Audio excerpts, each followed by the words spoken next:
Hi, and welcome to Screens in Focus podcast, where we share and connect as we spotlight our favorite shows and movies.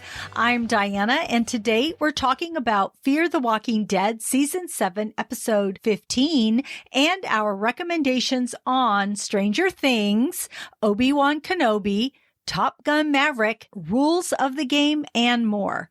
Hi, Margaret. How are you doing today? I'm good today, right this moment. Awesome. I'm glad you're good right now. I'm glad. Oh my God. Okay. I'm happy about that. Oh my gosh. This is the 100th episode of Fear the Walking Dead. Oh, I didn't know that. Yeah. And so here we see Alicia. What about question of the day? We're going to do that. We're going to talk. We're diving into it. All right. Stay with me. Stay with me. It's hard sometimes. I'm just out there circling. So, episode is about Alicia, right? And what she wants to accomplish in her life. So the question of the day is, what is something on your bucket list that you would like to accomplish? One thing that I would have been trying to do is just travel more and locations and that kind of thing. I went to Tahiti in the 90s, so it was a lot of fun. Long plane ride. So I don't know if I could do that again, but all these locations I want to go to are pretty far away. So I just have to get up the sleeping pills or something so I can make it through that 18-hour flight. But I would love to go to Borneo and just kind of hang out with all the orangutans. That's what I'd like to do. And do one of those research projects, because they have them out there where you can go and you can watch and note and do all that kind of stuff. That's what I would like to do. I think that would be incredibly fulfilling for me. Oh, that sounds like it. Yeah. What about you? I have no idea. You've done a lot of things. You've done so many more things than me. So what could you've had children. So what could be on your bucket list? You have done a lot of things. You have moved different places. You've had different jobs. You've been in new states, new cities. So, you've done so much. For me, on my bucket list, well, originally I was going along the same lines as you, because there's so many places that I want to travel. So many. I think that's probably on a lot of people's bucket list, I would imagine. I want to go back to places. I want to visit new places. I want to go back to New York. I've only been that once when I visited you. Yeah. I really do want to go back. I wanted to go back this year. That was sort of my goal in the back of my head. Oh, I don't know if I'll get to do that. Yeah. I wanted to go to Georgia because I wanted to visit where The Walking Dead was filmed. Oh, wow. And now Fear the Walking Dead is filmed. That was part on my bucket list. I've always wanted to visit Nashville, Tennessee. I don't know what it is, but I have that in me that I want to visit there. Yeah. I want to go back to Europe. I just want to visit a lot of places. I do love how your bucket list item also encompasses something of research or learning or growing. So I think that that's a really great thing. So thanks. So I encourage people out there, do something on your bucket list. And we would like to know what it is that is on your bucket list. You can leave us a comment on social media, our website, or email at screensinfocus@gmail.com. Would love to hear from you. The links are in the show notes. All right, Fear the Walking Dead, Season 7, Episode 15, entitled Amina. Everyone prepares to escape the looming radiation on rafts as Alicia tries to save a friend at the burning tower while fighting her deadly fever. A Madison appearance, but not like we had hoped. What did you think of this episode, Margaret? Well, I don't know what to say. I got the impression from the last episode that she was not going to be around. And this episode capped it for me. So I think she just was in and out of it mentally and also just reality-wise. And so it was really, really hard and very confusing for me to sort of track what was reality and what was going on in her head and all the interactions that she had and all the other stuff. So it was for me, a very, very confused episode, but there was a lot of closure. I think they tried to cram way too much stuff into that episode because it was going to be her last. And they had been sort of building to this, with the last few that she has been featured, because when she's in an episode, it's not just part of her. She is the episode. And I think that just sort of created more importance, and then the episode ended kind of fell flat.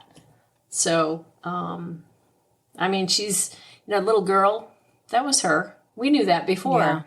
Yeah. And, what did that mean? Nothing really. She did not contribute to it at all. I mean, Alicia could have just been talking to herself the whole time instead of talking to this figure, but maybe they think people aren't going to get that. If you talk to yourself, well, hell, I live alone. I talk to myself all the time. So I would identify with that behavior, and I think a lot of people do and would. So I don't know. She just had to, for me, the episode was more about her just coming to grips with the reality, finally getting to a point where she's at peace, and then having all these metaphors flying in and out, literally the bird, and just all this imagery, and it just was too confusing for a simple concept. So I don't know. Mm-hmm. What did you get from it? Did you get more? Probably. You look at it differently than I do. Well, I agree with you on several points because it was confusing, because I was in and out of it. Like, we had talked about it. This girl isn't real. It's just her. But then certain moments, it made me feel like, could this girl be real? I just kept going back and forth, even though I'm like, no, it's her talking to herself. When she showed her the scar, I'm like, oh yeah, that's got to be her. And when she talks about, the little girl said, my mother says something to her, and Alicia says, oh yeah, my mom said the same thing about me.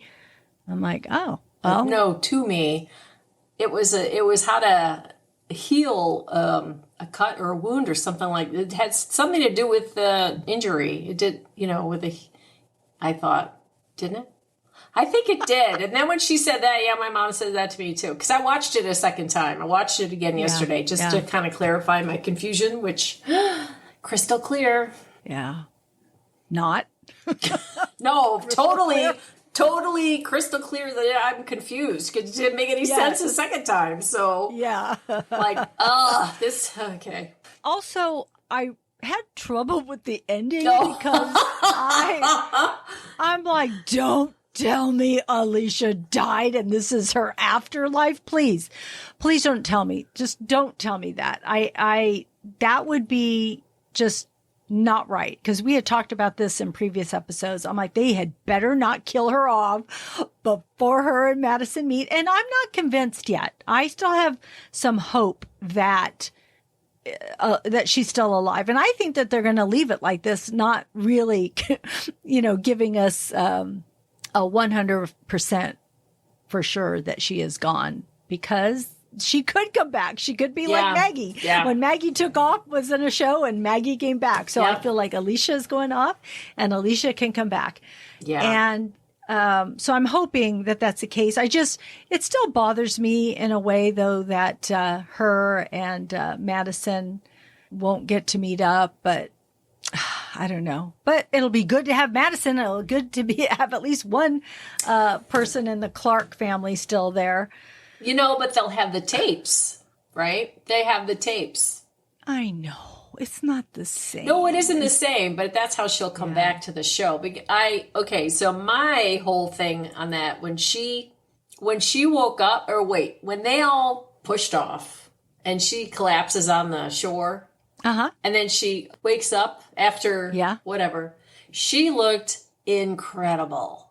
She did. She looked like she had makeup on and she was all put together. So to me, that meant she died, because she didn't look like that beforehand. There's no way she could recover in her 20-minute fast nap or whatever. So 20-minute fast nap. I mean, right? In her power nap? Her power nap. That's what I was trying to think of. I do those all the time. I close my eyes. I wake up. It's an hour later. Oh, yeah. Wow. Where am I? What time is it? So, yeah. So that's what I'm thinking. That's what it told me. And there was closure for her because of the whole bird. She set the bird free. So that means she's going to be free. That's representative of her, moving on, whatever. Why is that bird alive, too, by the way? How could that bird be alive with all that crap in the air? Canary in the coal mine syndrome, okay? Well, she is thinking this little girl's alive, so maybe the bird's not alive either. Well, so maybe the bird's talking to her, the little girl's talking to her. Maybe no one else sees these things. Did Strand see the bird? I don't think they showed that if he did or not. But wait, I want to go back to a point that you said, how good she looked, and you feel like she really did die. No pain, no nothing. She's fine. She's dead. Well, the only thing, okay, come on, I want to have hope. The only reason I feel like I have hope is because she says, I'm going to go help those people that are going to the tower. So she had like a new mission. Purpose, so I thought, why would she have a new purpose and a new mission? If she's dead, she'd be like, I'm going off to, I don't know, discover the world. I don't know, do something else. But I feel like she wasn't done yet. And then throughout the episode, she kept saying how she wanted to live. And the little girl said, look, I didn't die from the bite. So that means you can live too. So there was just these little things that made me think that maybe she won't die. How would she not die? It's like 1,000 of those dead things walking at her. How the hell is she going to fight those things off? What, 1,000 what? Of those walking dead. The radiated. I didn't see any, I only saw one. Well, because they hadn't broken through the gate yet. That's what they were all freaking out about. That's why they had to get pushed off, because they were worried they were not going to be able to survive if they were, invaded by this entire horde. So I think it's completely unrealistic to think that she could make it through that. Completely. Okay, let's wait a season and see what happens. Yeah. I guess maybe that will tell us if she'll come back or not. That's why I'm making it back. Yeah, exactly. Exactly. Ooh, I don't know. What about her? What were you going to say? The Strand. I thought he was drunk. Yeah. Oh, yeah. I thought he was drunk too. But the husband said he was shot. And I'm like, what? I said, I think he's just drunk. No, he's drunk. So I wasn't sure. He was cradling that bottle. He was drunk. He was. I saw that too. Yeah, he was drunk. What did you think of their conversation at the tower and then Alicia pulling out her gun? Did you have any thoughts on all of that? No, I really didn't. She has one bullet she's going to use. I thought she was going to shoot him, and then she's like, up to her temple. And I'm thinking, oh my God, are you kidding me? Just throw yourself over the wall, Wait, so I'm back at Alicia. Because I'm dying for her to be not dead. See, I'm dying for her to be not dead. But you're so cool. You have children, don't you? So she used that bullet on that walker. But if she was dead, she wouldn't have used the bullet. So Diana, she has one bullet. Why would you waste it on one guy instead of taking your fingers and going ramming them into, the hand?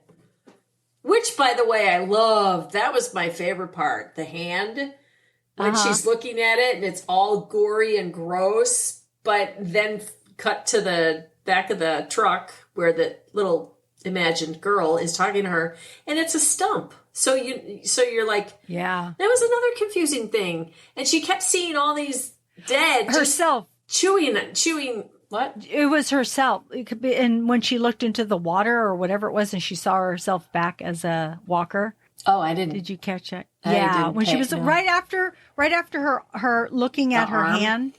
Oh, yeah, her arm, and then she looked into the water, and her eyes were hollowed out like a walker. Oh, I didn't really notice that. Yeah, so she was imagining herself as a walker. Or she's turning slowly.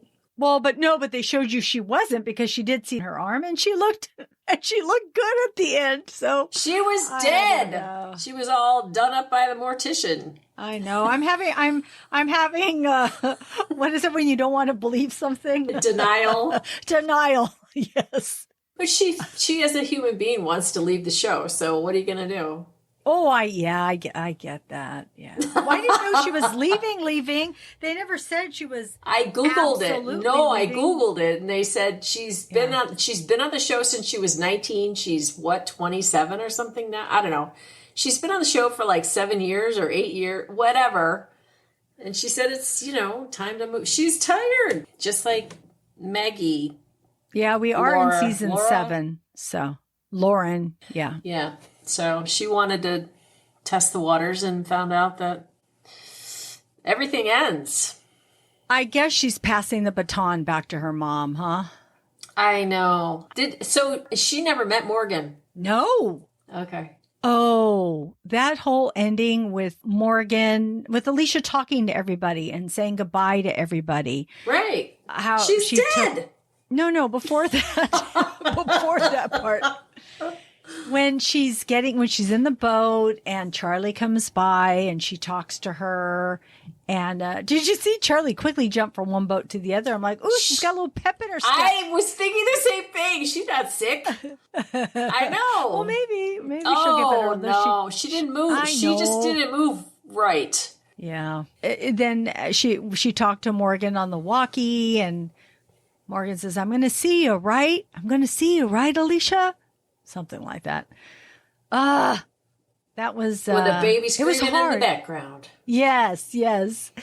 And then the Strand thing. Oh my gosh.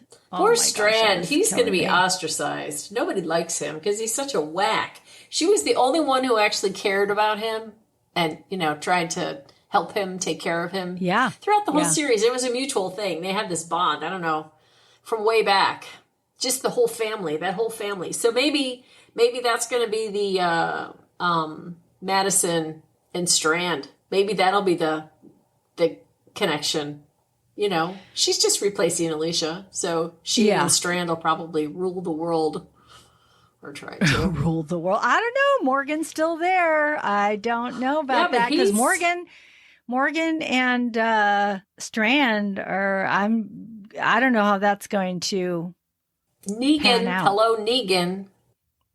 Oh, I know. I'm not saying it won't pan out, but I'll be curious to see how this is going to work with Madison. I really am. I'm looking forward to it because we need something. We need something to shake it up, and this is it, right? I think this will be it. Yeah. I know.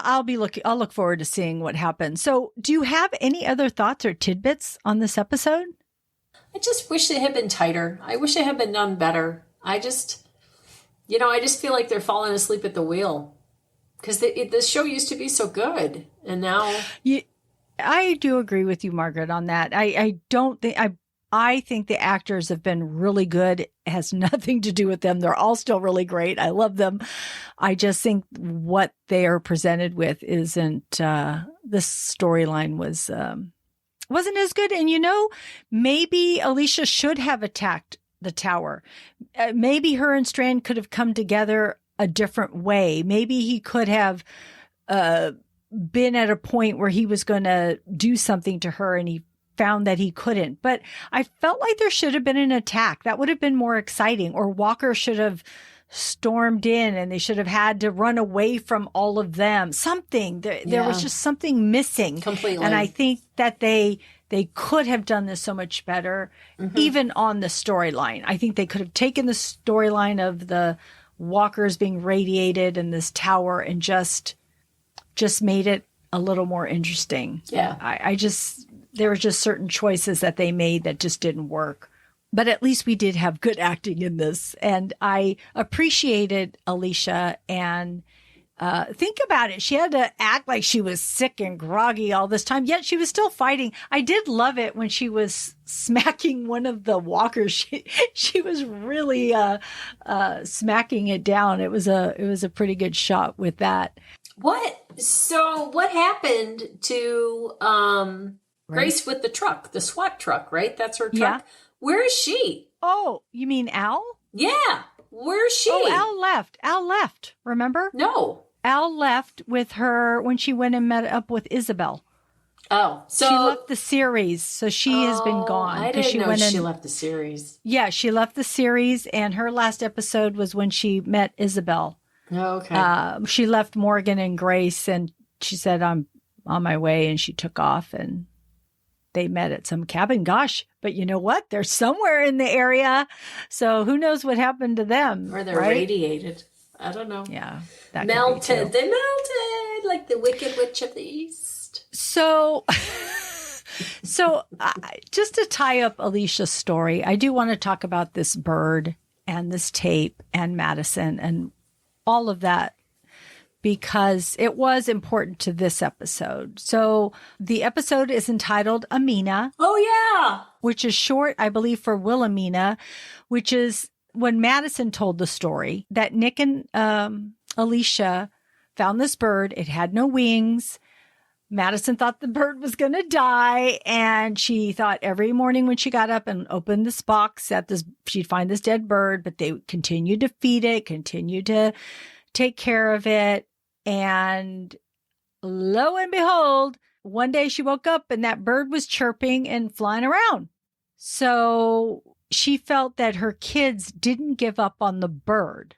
And that is supposed to parallel Alicia and Madison not giving up on Strand, basically. To see the good in people and to just never give up. Just never give up on people. Oh. And that was what was on the tapes, because Al had taped Madison talking about that and talking about her kids.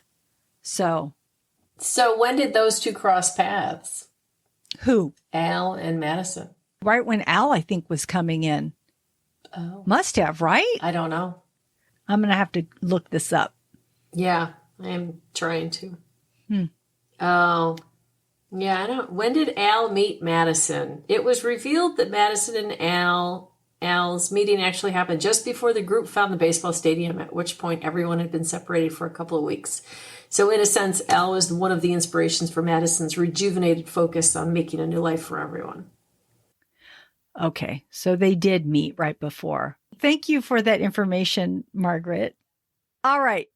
So, Margaret, we are at our segment, and the award goes to... Oh, no, we are? Oh, no. Okay. Yeah. So tell me... what was your favorite quote, character, or moment? Well, I'm into the visuals, so my actual favorite moment of the whole show had to be when she was looking down at her arm and it's all ripped apart and tendons and blood and guts and mealy and just looking really disgusting. So I kind of liked that. I thought it was interesting because that's what she's seen. But again, I didn't know if it was imagined or if that's what it looked like before they chopped it off, or if that's just where her imagination went, or if it was somebody else's arm. It was just so scattered. Let me guess. You liked something to do with Alicia and Stroud, right? No, Stroud. Strand. Sorry. I'm so sorry. They should change his name just for me. I mean, come on. We're never gonna. He's always forever going to be known Strand, aka Stroud. In my mind. Oh no! Sorry, it's just a vowel or two. Okay, so yes, you are right. It is Alicia and Strand. Don't you get me saying the wrong name? Yes, it was the emotional part. It was the part that moved me. My eyes got all welly with tears. Man, that's easy. I know. Okay, honestly, Coleman Domingo, I thought that was the highlight of the episode, really, because the way he was like just such an emotional wreck, because, he was leaving Alicia. She was probably dying and he didn't want to leave. It was just, I felt it for him. I felt it. I was there with him, and it was just heartfelt. And I love that he tells her, you did make it mean something. You saved all of them. You saved me. And then she tells him that she loves him. And I'm like, oh man, I love that. I love that. He said what he needed to say and she said what she needed to say. I thought it was perfect. I really did. That was, my favorite moment. I want to bring up one moment that I forgot to mention earlier. When Alicia was going to head back and find this little girl, I loved how the group rallied behind her. I love how Daniel said, I know what it's like when people don't believe you, so I'm going to go with you. And then Luciana says, I owe you one, Daniel. I'm going with you too. And then Dwight says, Sherry wouldn't like it if I didn't go with you guys. I'm going to. And so one by one, they all rally as a group and support Alicia, to a certain extent to get her to where she needs to go. And I thought, oh man, this is what I love about them, right? They're just all there for each other. So I thought that was a really cool moment. And so that's actually one of my favorite moments too. Yeah, it speaks to the bond that they all have as a group and that they do want to support each other. Yet they cleared the tunnel. Who's that guy? Who is that other guy? Oh, you're right. They introduced a new guy. They didn't say who he was. And he didn't die. No. Yeah, because he helped pull Alicia out of one of her pass outs that happened. Well, he helped clear the tunnel too. But cool. We got a new character. I like it. But yeah, we didn't get to see too much of him though. No, but he'll die. No. Maybe next episode, Madison will get out of here. Well, we've lost some people, so maybe he is new. Well, maybe he's a new addition. Hopefully. I liked his energy. I liked his energy.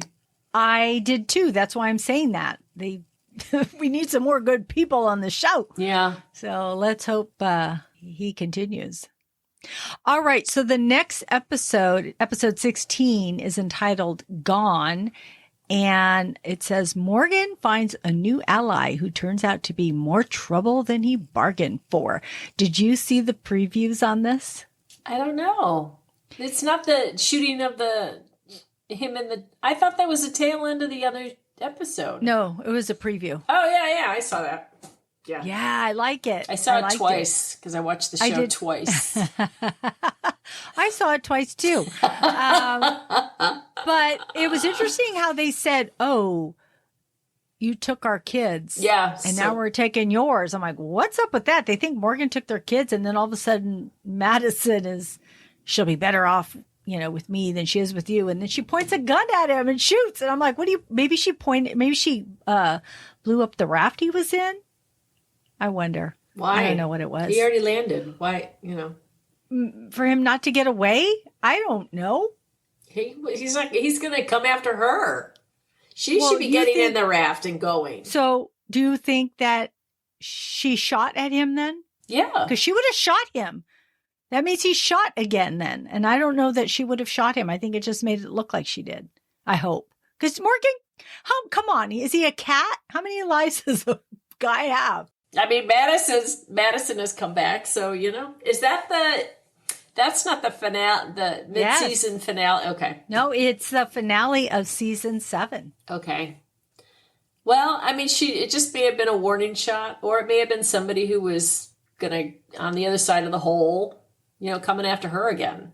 So, yeah. But I thought it was interesting that they accused him of stealing the children, yet and then he says to her something about her stealing the children. So, yeah, she's the one stealing the children. I guess so. But she says something like, you'll get over it. I did. Well, she thinks she lost both her children. She knows she lost the one and then the other one. Well, she doesn't know. She doesn't know that she lost Nick? Yeah. I think she knows Nick is dead because didn't he die in the fire? No, Nick died. Charlie shot him. Oh. After that, yeah, Nick, Charlie shot him. That's why we weren't fans of Charlie, because she shot Nick. Oh, yeah. And then Alicia forgave her. And I guess Luciana did too. So I guess because she was only 11 when she did it, maybe 10. I don't even know how old she was. But all right. So much to look forward to in seeing Madison return. So I'm excited about that. Hey, is that a longer episode? I hope so. Okay. And there will be a Talking Dead after Fear the Walking Dead. Oh, so okay. Look for that. Yeah. All right. Well, it will have passed by this time this airs. So hopefully you caught it. All right. Well, that wraps up our conversation on Fear the Walking Dead. Margaret, I would like to know, what are you currently watching? Well, I keep running out of things to watch. So Hulu periodically has some gems as far as TV shows that they've created that they, are producing. And this one, I believe, is a Hulu supported show, and it's called Rules of the Game, and it's British, so it's shot over there. And it looked intriguing. Within the first 5 minutes, you see this woman walking into an office building, glass doors, and bloop, on the floor ahead of her is somebody who has jumped from the second floor mezzanine level to the committed suicide, or so you think. So this episode, as the pilot, introduced the woman to the death and then the police. Then you learn that she's the CEO of the company, and that we don't know who's dead on the floor. That's the thing. We have no idea who that is. They have yet to reveal it. I think I'm on episode 4 or something like that. My gosh. But what's interesting is that they are so corrupted. This is a private company. They're trying to go public stock-wise. And so they're trying to keep all of these things under wraps. And they've got sexual harassment, verbal harassment. They've got drugs and drinking and underage girls that they hire for, play toys and all this other stuff. And yet they still are acting like they're this buttoned up, straight and narrow company. And they have a new HR person who comes in because the last HR guy left. And so she's dealing with all the people who are dealing with this suicide. And then apparently there's another OD death. It's a lot of storylines and a lot of relationships and who's sleeping with who. And it's just really a corrupted, no ethics kind of place. But it's interesting. I find that British stuff is so layered and so complex that it keeps you interested, but sometimes it's almost too much to try to wrap your head around. I could never binge it because it's just too much, way too much overload. However, I really try to control myself and not binge Stranger Things since that was released, and I forgot it was released. I had nothing to watch Friday, so I went out and got a movie at Redbox, and then I ended up falling asleep, so it didn't matter. But then I remembered as I clicked to Netflix on Saturday, I was like, oh, Stranger Things. I love Stranger Things. I'm so glad. I was not happy that there was such a long break because of the pandemic, but Yes. I'm so glad that there was, because this show was seamless. It was in one thing after another, just amazing. And I watched all of the episodes between Saturday and Sunday evening. And Stranger Things was just so rich, and the characters and just everything about it was just, even though it's the same kind of storyline, the same repetitive, action or antagonist, protagonist, that kind of thing, evil, the town is cursed, all this other stuff. But wow, so good. Just so good. I love it. I love the character. Even though they're older, I thought I was going to have trouble with that because they're all older. Yeah. By 5 years. Really like 3. But still, I thought it was just so well done. Just so believable. I mean, I just love it. I love it. I can't wait for the next round in July. So, and I know you watched it. I did. I haven't watched it all though. I'm trying to pace myself. I think I'm only on episode 4 right now. How do you do that? I have limited time for one, and I'm just, just watching it little by little. So I am totally enjoying it too. I love the very first episode of this season, season 4. Even when they were, the opening sequence of the whole 80s vibe. Yeah. I was telling, other people in my household, I said, this is so 80s. I know. It's just so it. Yeah. Just folding up the paper and throwing it out the door. The cheerleaders. I was a cheerleader. And so it's just, everything just feels like the 80s. They got it down so good. The hair is a crack up. But what I love about this show is it deals with these young kids well, they're not that young, but they're young to us, right? Going to school, having problems, being bullied, trying to fit in. Reminds me a little bit of Cobra Kai in that regard, right? Same type of thing, which is something we all do or have been through as kids, trying to fit in. So you're trying to fit in, but then you have this whole story of this horror story going on around you and how they're all trying to solve it, or our group is trying to solve what's happening and get this curse away from them and their town and everything else. So I just think it's great. It's done really well. So I agree with you. But yeah, I'm still in it. So I don't know what happens. I'm excited to see it. So I'm glad I was so ambiguous with my commentary. I just thought it was good. Really good. Yeah. And as for the movies, so I go to Redbox Friday night because I'm thinking, there's nothing on TV. And so I see the new Liam Neeson movie, which is called Backlight. And I'm thinking, okay, I like Liam Neeson. You know, he's kind of like Gene Hackman. Do you remember Gene Hackman? He would do 5 movies in a year, and they were all action flicks, and they were all frivolous and empty and stupid, but you still watched them because you liked watching him. Well, I feel like Liam Neeson is now replacing Gene Hackman in that type of role. And in this movie, he plays Travis Black, who is a government operative, and he works for his buddy who he was in Vietnam with. So Aidan Quinn is the FBI director, a little power hungry, a little corrupted, a lot of corrupted. And so the main thrust of this basically is Liam Neeson playing the undercover operative to go in and save the FBI people who are set up to go in and sort of overturn whatever is going on politically, so that this FBI guy, Aidan Quinn, can stay in power.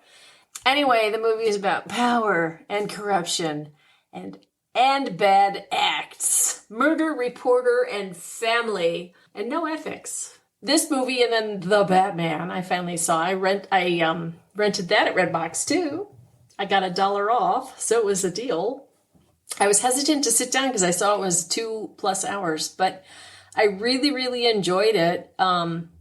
Very dark, shot dark, minimal dialogue. Again, corruption.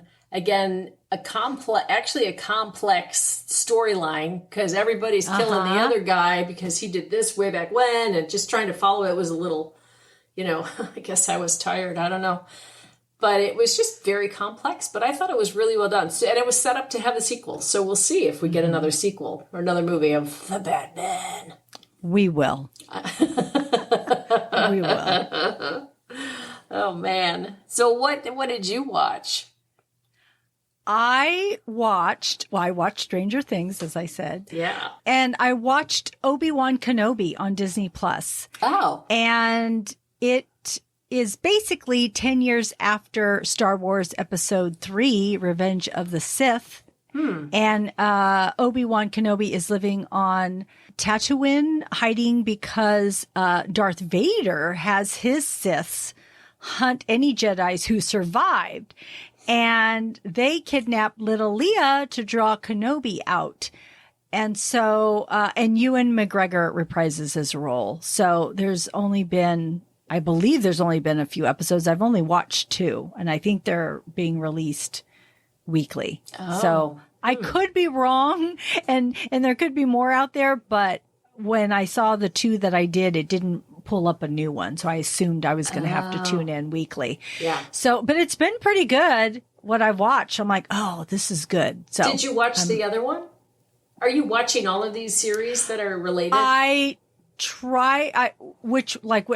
Mandalorian and I watched the Boba Fett, so I did watch those. Oh, okay. So yes, and I really liked Mandalorian. I thought it was pretty good. So is it kind of a standalone thing, or is it do you really the Mandalorian? Are any of these standalones that you don't need to have the background, or do you need the background? I think you need to know something. I really think you need to know something. I will say I don't know everything about Star Wars. I'm trying to know as much as I can because I want to watch them. So I learn as much as I can to watch each of them. And I've seen all the Star Wars, but I can't say that I've watched them numerous times. I've just watched them several times. Yeah. So, and I realize how iconic all these Star Wars movies are and how much people adore them and love their stories. And they're very good and they're so well done. The cinematography is amazing and it's beautiful to watch. But what I notice is there's a lot of action. And so, sometimes I really have to like get myself to really watch what's happening because I tend to be more of an emotional watcher. So really? I'm watching for the emotion. Yeah, I really. never would have known. So, and Star Wars isn't always, I mean, sure, parts of it are emotional and what is, what it stems from is emotional. But when you see a episode, it is not like there's a bunch of emotional things happening. So that's why for me, I've got to like, okay, I'm going to watch this and I've got to stay focused on it. So, but I am enjoying it. It was pretty good. I think the fact that Ewan McGregor was reprising his role, I think that for some reason had me connected. So that just makes me think he's doing a really good acting job in this because he is the one who helped me stay connected to it throughout. Okay. So. And you see little Leia. She is running around, this little girl, and she's so feisty. And that's just so interesting watching her as this little girl, right? It's just because we're in a different timeline as to when that happened. So it's very interesting to watch that. So as far as movies, I watched the movie Old, which is on HBO Max. It's the M. Night Shyamalan 2021 thriller. Oh. It's written, directed by M. Night Shyamalan. I liked it. I didn't love it, but I did like it. But I think it got kind of panned. So. Oh, totally. Yeah. So it's basically these people, and specifically this family, go on a vacation. They found this great deal. It looks beautiful. And they get handpicked to go to the secluded beach along with a few other people. And once they get there, they really can't leave. And time passes really quickly while you're on this beach. So it's very interesting. The reason that they're on this island and who instigates them being on this island, you don't really come to understand that till the end, which was interesting because I couldn't figure out why they were there and why this was happening to them. So I thought it was an interesting watch. So it was good. It was a good Saturday evening movie to watch. So I also on Sunday went to go see Top Gun Maverick, which is in theaters, and Tom Cruise. All I have to say is it was amazing. Amazing. It really was. The cinematography is incredible. The stunts are awesome. Tom Cruise, I mean, he devotes everything to the movies that he makes, and you can see it in the movies he makes. So I love that they played the music from the original. I think that was really smart. He's basically a captain because he's never wanted to rise up in the ranks because he's always wanted to fly, but he gets recruited to teach at Top Gun because he's the only one who can teach and do this mission that needs to be accomplished. And Miles Teller plays Goose's son, Rooster.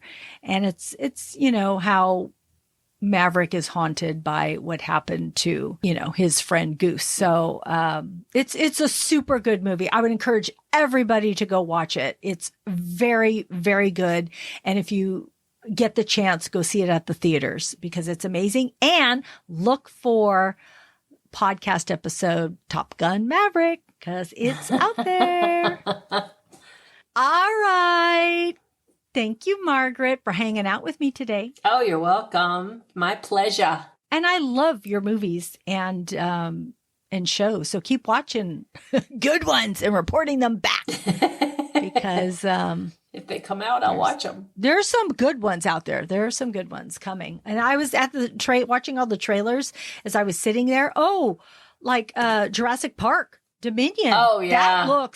That looks, I saw the trailer at the theater. I was like mesmerized. And there's another one with Brad Pitt.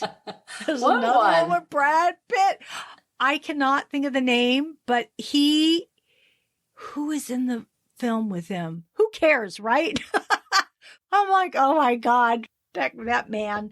So he's on a train, bullet train. That's what it's called, okay. Margaret.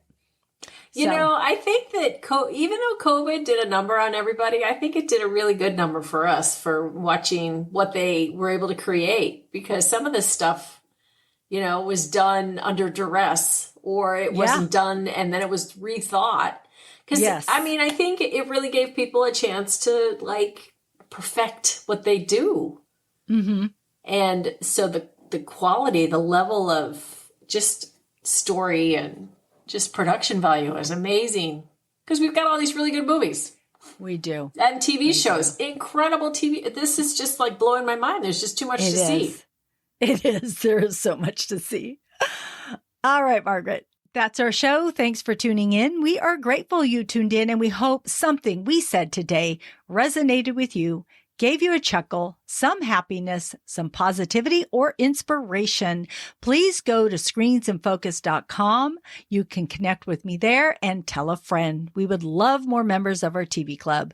Next show will be on Fear the Walking Dead, Season 7, Episode 16. We'll see you next time. Bye.